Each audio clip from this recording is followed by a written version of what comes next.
Hey guys, welcome back to the Wall Street Bull. Anthony here. I hope you're all doing well and staying safe out there. Big shout out and thank you to every single one of you who have subscribed to the channel. I really appreciate it. If you're new, smash the subscribe button down there and turn on that little bell notification as well, because I love doing these videos on a daily basis, documenting my journey with investing with cryptos, dividend stocks, growth stocks, talking about passive income, building financial freedom. And yes, my goal at the end of the day is to build generational wealth. So come along this incredible journey. We're just getting started. Also, if you can give this video a thumbs up, watch it straight through. It would really help me push this channel out to a lot more people, because the YouTube algorithm is absolute magic when you guys do that. All right, let's get straight into it. Also, a little disclaimer, I am not a financial advisor. Please do your own research and due diligence. These videos are not to be taken as financial advice. My number one golden rule is I only invest what I can afford to lose. And yes, we don't like to lose. You can lose money like that, especially in cryptos, all right? So please be careful. Do your own research. Do not take what I say in these videos as financial advice. Now, ladies and gentlemen, there's been some big news that came out a couple of days ago, and I completely missed it. And it has got to do with being a YouTuber and somebody who talks about finance, cryptos, and investing in general. As you know, basically, I document my journey with investing, what exactly I'm doing, and I just show that to every single one of you guys, and it's pretty full on. So we'll get into this now quickly before I get into the crypto updates and other stuff. So obviously, you've got here ASIC, the Australian Securities and Investments Commission here in Australia, is now going after influencers in the investing space, whether it's crypto, stocks, all the stuff that I talk about on the channel, and it's full on. Because what they're saying now is that people like myself need to obtain a license in order to make these videos on a daily basis, which is extremely difficult, obviously, and very, very expensive. I'm going to have a quick read of this news article that came out a couple of days ago on the 22nd of March, just bringing this to everyone's attention as to the reason why you need to be careful what you're doing out there and exactly who you're listening to, especially, some bigger influencers out there that are literally paid a lot of money to shill coins and cryptos and projects and investments because they're getting the benefit, and obviously the retail investors are the ones that are getting hurt. So you need to be careful. Let's just have a look at this quickly. So at first glance, the Australia's Securities Exchange Investments Commission stern warning to social media influencers that they should cease promoting investments online or become licensed to do so. Makes sense. Hundreds of thousands of mostly millennial and Gen Z Australians are investing in financial markets for the first time since the onset of you-know-what, just as markets at their most volatile in years. Keep scrolling down here, and naturally much of their enthusiasm for this new pastime is flowing over to preferred social media channels such as TikTok, Reddit, and Meta-owned Instagram platforms, which have well-publicized issue with misinformation and harmful content well beyond the investing subculture.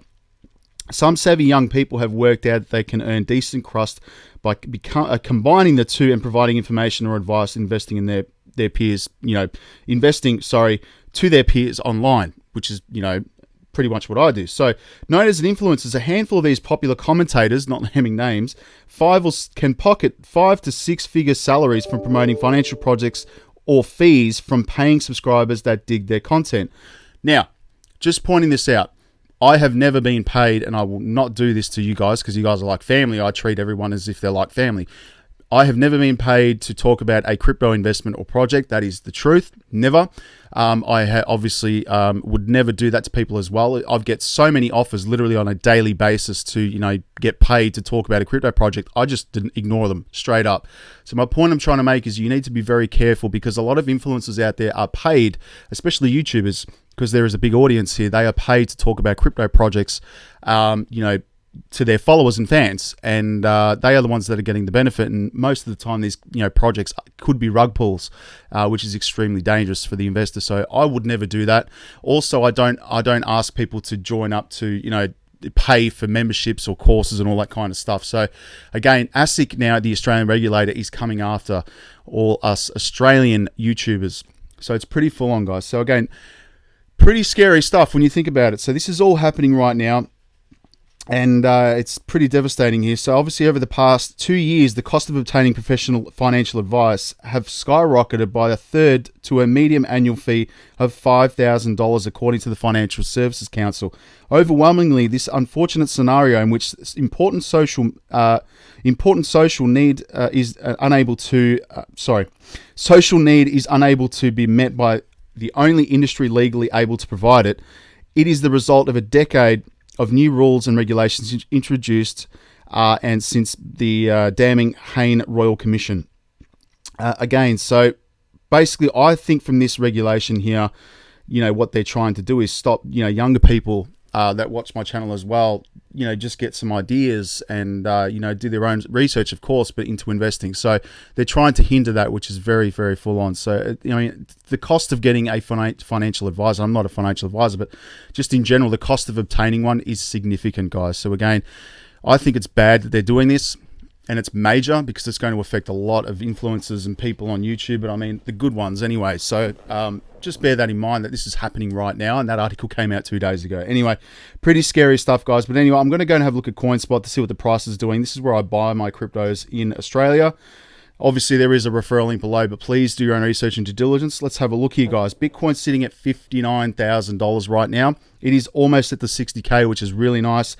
You've got Ethereum sitting at $4,283. Really nice. XRP's at $1.15. Incredibly bullish. There has been some updates about this, and we'll get into that in a second. Cardano's been pumping, guys, $1.54. I've been dollar cost averaging into Cardano for a long time, just obviously because I like the project. It's a layer one. I think it's going to be incredibly big in the future. Let's keep scrolling down here. You've got Terra Luna at 128, Solana's at 141. You've got AVAX at $119, Polkadot at $29, Dogecoin at 18 cents.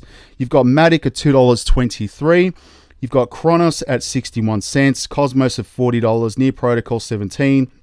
I'm going to keep scrolling down here. Algo's $1.26. You've got XLM again, very bullish on that one as well, 29 cents. Mana is at $3.64. Axie Infinity is $99, up 17%, guys. That is ridiculous. And obviously, I am staking that now, earning 78% APY. So I love the passive income. That's what I do. Obviously, you need to do your own research with this stuff. Hedera Hashgraph is at 30 cents right now, incredibly bullish and undervalued. You've got Sandbox at $4.70, VeChain at 7 cents. ApeCoin is down 4.87%. Now, if they want to get into regulators, go and have a look at where the benefit goes with that one. It goes to the NFT holders of the Bored Ape Yacht Club, straight up. Let's go here. Phantom is down, obviously, at $1.81. Waves is up to $42. I did get out of Waves and put my money into Axie Infinity, because I think that's going to be a big project anyway. IOTA's $1.11. The Graph, 60 cents. Harmony One, 20 cents. Gala's at 34 cents. Quant is at $188, which again is a banking coin, up 10% today. Engine is at $2.27. That's another one I'm looking to buy into. Excuse me, I'm come down to AMP, 3 cents right now. And of course, you've got Rose sitting at 37 and XDC at 7 cents, up 4.38% today. Everything is going crazy at the moment. All the altcoins are pumping. I'm just still in shock about the Australian regulator here for influencers. Anyway, let's just have a look at the daily on crypto bubbles. Axie Infinity is the one, big one. Glad I bought that. Seeing some nice returns already on that. Honestly, it's crazy. Hex is up as well, 14%. Algo, Zcash, Holochain, CVX, Quant. Everything's in the green, which is really nice. Now, check this out here, guys. I know I talk about Ripple all the time on this channel, but I really do believe that this is going to be the one project that is going to be an absolute life changer for a lot of people. Straight up. It really is, guys. I've seen some pretty crazy price predictions, which I'm sure you have. But I really think once this clarity comes out of this case and once it's dismissed and out of the way, we're going to see some pretty crazy stuff happening with Ripple, straight up. Ripple, banks go all in, guys. So again, is in a bullish trend right now at the US 84 cents. It is within striking distance of $1. I mean, that'll be like $1.20, $1.30 Australian, so it's really nice. A price that bulls have been eyed off for a long time. Ripple will be only about halfway to its all-time high, which I think it needs to hit very, quickly, obviously, at first, before it goes to parabolic, which I'm sure it will. Ripple would be halfway to the all-time high. Unlike other cryptocurrencies, XRP, sometimes known as Ripple, has never regained its highs and reached 2017 crypto bull market, which I'm sure it will because of this case. Were it to hit $1, we would be seeing a momentum that Ripple has rarely delivered in the past. What could be driving all the gains? One obvious factor is the perceived progress on the SEC lawsuit. Is embroiled in Ripple Labs, the centers of the XRP, obviously blah blah blah, being sued. The company is generally perceived as being in the winning side, on the winning side, which I agree. It has also scored a number of procedural wins already. Ripple has evidence the SEC officials admitting that the cryptocurrencies aren't securities. Testimony that damages the regulator's own case. Can't wait for that. For this reason, many believe that Ripple Labs will either win the lawsuit at trial or settle for a small amount. Now, that is incredible as well. So why banks love Ripple? Of course they do. One of the reasons why banks love Ripple is because of its transaction times, instant. Ripple boasts 1,500 transactions per second, which is much faster than average cryptocurrency. There are some tokens such as Solana that offer even more, but Ripple has enough to offer near instantaneous transactions for most use cases. So again, that's incredible as well. It's better for Visa as well. And let's have a look here, guys. Foolish takeaway. 2022 is shaping up to be the banner year for Ripple. I agree. Between an apparent lawsuit victory and increasing adoption by banks, it's really got momentum. Already, XRP is one of 2022's best performing cryptocurrencies, guys. Throw a lawsuit win, even more bank adoption on top of what we already have seen. We might even go to get to $1. The future is never 100% certain, but things are looking pretty bright now for XRP. I'm extremely bullish on that, guys. It really is. And obviously wants to buy now. Ripple, Phantom, Seesaw Protocol. I have no idea what that is. I came across this website as well, Unbanked Freedom. Obviously, how to earn passive income on your cryptos. CoinMarketCap here, Ledger. It's just a really fascinating website. HODL, lending, Masternode, staking, DeFi, cashback as well, referral code links, reward tokens, portfolio here. These are all the cards that offer everything. It's just a full detailed list. So I'll link this below. Have a look at it because I was just looking through it this morning, having my coffee. Came across it's pretty cool. What else we've got here, guys? The monetary money and payments, a US digital dollar in the age of digital transformation. This came out in January. Research and analysis right here, guys. So this is the Federal Reserve in relation to CBDCs.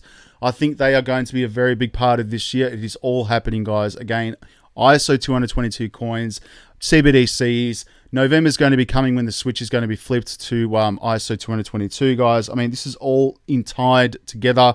Could we see a settlement before then? I hope so with Ripple. UK central bank digital currency, guys. We are looking carefully at how US, this is obviously in relation to the digital pound right now. And again, you've got the Digital Pound Foundation as well, which does include Ripple and Electronium. Just putting that out there as well. This is a whole article on Ripple and from the Parliament of the United Kingdom. Seems they're very bullish on that. And these are the articles here, just basically ASIC warns if influencers get a license or risk 5 years in jail. Wow. I hope that does not happen. Unbelievable. Let's go to cryptometer.io because I don't want to keep you guys too long. Going to refresh this right now where the money has been flowing in the last day. Solana, BNB, Ethereum, ETC, Shiba Inu, PLA, Sandbox, Tron, Matic, LTC, and PaxG. Let's go to the last hour. You've got Solana and LRC. That's where the money's been flowing. If we go to Twitter today, let's just have a quick look at Twitter. You've got Stellar introducing Starbridge right now. Trust minimized integration between Stellar and Ethereum. I'm very bullish on XLM as well. Obviously, it doesn't have all the issues with the SEC, and it is a co-founder of Ripple. I think it is going to be a credible project as well. Just bear that in mind. I'm trying to get as much XLM as possible. More Cardano staking. We have officially expanded staking offerings to include ADA, so you can begin earning your rewards. Obviously, staking is available on Coinspot, which is really nice. You've got, after a long time in the making, Cardano has finally seen a massive uptick in projects being developed on its blockchain. I think Cardano right now is incredibly undervalued, guys. It really is. I've seen predictions in the three-digit valuation right now. So again, I think it's incredibly undervalued. You've got Stellar-backed Velo Labs and Philippine digital asset exchange PDAX will work together, bringing more improved cross-border payments to the Philippines. So again, another cross-border payments country right there with Stellar. Check this out here. Thank you for this tweet here, Stefan. Not only JP Morgan and Goldman Sachs were all in Ethereum before the blockchain was built. Very interesting. Also, UBS and Barclays. This is crazy. Ethereum was built for and funded by the big major correspondent banks of those whose businesses is at most risk from Ripple XRP. Just putting it out there, I think Ethereum is the chosen one. It is the favorite child for these banks and probably the reason why the SEC gave it a free pass. A lot of brown paper bags under the table, just putting it out there. Keep scrolling down here, guys. Settlement announced. Price will soar to an all-time high. 72 hours later, exchanges will begin to relist. After some chart movement, we will settle around $40 to $65 for XRP. Once Ripple starts announcing US-based customers, products go live, but US banks will go live and XRP will see $500. That would be absolutely incredible for a lot of people. Bank of England announces development of regulatory framework for Bitcoin and crypto. That's bullish. This is in relation to the Ripple and SEC dispute right now, and there's been some documents flying around there. So you got Ripple, Chris Larsen and Brad Garlinghouse have filed a letter to further support the motion to strike the SEC's late filed MAT supplemental expert report.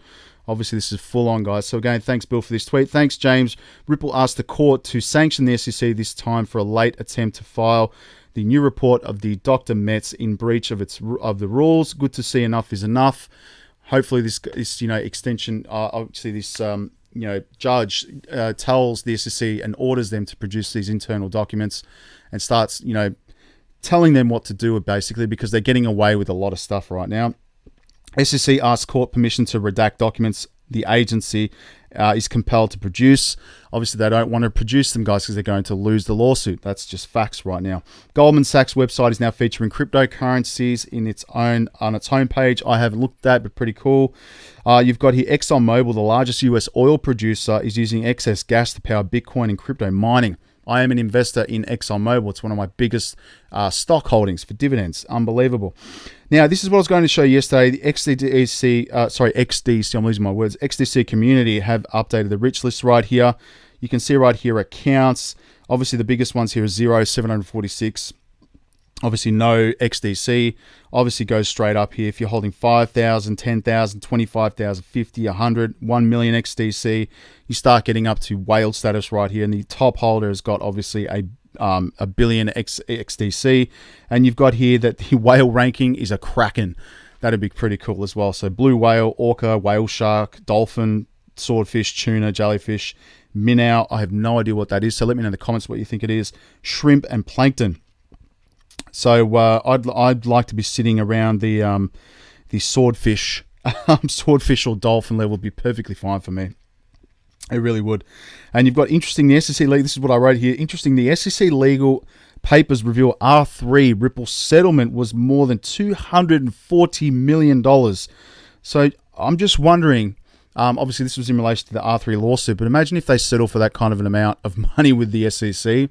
Obviously, the SEC is going after 1.3 billion or something like that. Whoa, it's just so much money there right now. And obviously, I think that's the reason why they went after Library, because they're a much smaller company and don't have as much capital. So again, they wanted to get some regulation happening there so they could charge and take control here. What else we got here, guys? Goldman Sachs, crypto and metaverse, mega trends that are reshaping economies. I think so as well. Global cryptocurrency 24-hour trading volume has surpassed 105 billion. You've got Larry Fink wrote, Russia's brutal attack on Ukraine will continue to affect the rest of the world. Obviously, BlackRock, if you don't know, go look them up. They literally control the entire planet, as well as Vanguard. So the two there, biggest people that, companies and organizations that own everything, literally. Let's go into some other updates here. I don't want to keep you too long. Obviously, my 3Commas trading bot is working quite nice. There is a referral link below. Please do your own research, though. This is what I'm doing. It's made me $1.12 profits so far, and obviously it's continuing to do that all night, which is really nice. And again, the market's obviously up today, and I've got some positives here. DOT, XRP are going to be trading out. Matic as well, and AVAX are going to be clearing out the deal soon, which is really nice. Now, other than 3Commas, let's go to CoinMarketCap. $1.9 trillion, really nice, guys. Again, I forgot to mention that REEF was listed on crypto.com as well. One of my favorite projects that I'm being dollar cost averaging into to see those multiples. Volume has been 104 billion. You've got 41% BTC, 18% Ethereum. You've got 24 hours rule in the green right now, which is really nice. Axie Infinity's up 19%. Holo, Algorand, Convex Finance, Quant. And again, my entire portfolio here, I'm not going to read all of it. I'm just going to go through my favorites. Obviously, you've got Bitcoin as well, which I'm holding $44,000 right now. It is up 3%. XRP, again, is at 84 cents right now. And again, I really don't think we're going to be seeing these prices if we get any sort of positive announcements from this lawsuit. We won't. It'll be much higher than that. Cardano is at $1.12 USD right now, which is really nice. Very bullish on that one. Matic, I actually haven't added Axie Infinity, believe it or not. That's my new adding there, so I can do this live with you guys now. There you go. So I've added Axie Infinity. It's up 20%. Really nice, guys. Obviously, Hedera, VeChain as well, I'm bullish on. I think supply chain is going to be massive. XDC is another gem. I keep talking about it at 5 cents. Where's my REEF coin right here? That is at 1 cent right now. And I'm very bullish on REEF because, again, it is part of the Polkadot network and it is DeFi. And I think DeFi is going to be making a big comeback. So, again, one of those projects which you could potentially, at your own research, see some multiples. So please be careful with this stuff. Anyway, that's pretty much it there. My portfolio. Veracity is another one I'm looking at adding more of because I think it's going to be a big project with Web3 in the metaverse. That's pretty much it today, ladies and gentlemen. But again, pretty sad to see that ASIC is hindering young people from, getting financially literate. I think that's pretty full on. And just got to be very cautious out there. Again, I'm not paid by anyone to talk on this channel. Literally, I do this at my own free will and I just document my journey. And hopefully you guys can pick up something that you may or may not have known or learnt. So let me know in the comments below. All right, stay safe, everyone. Peace. Bye.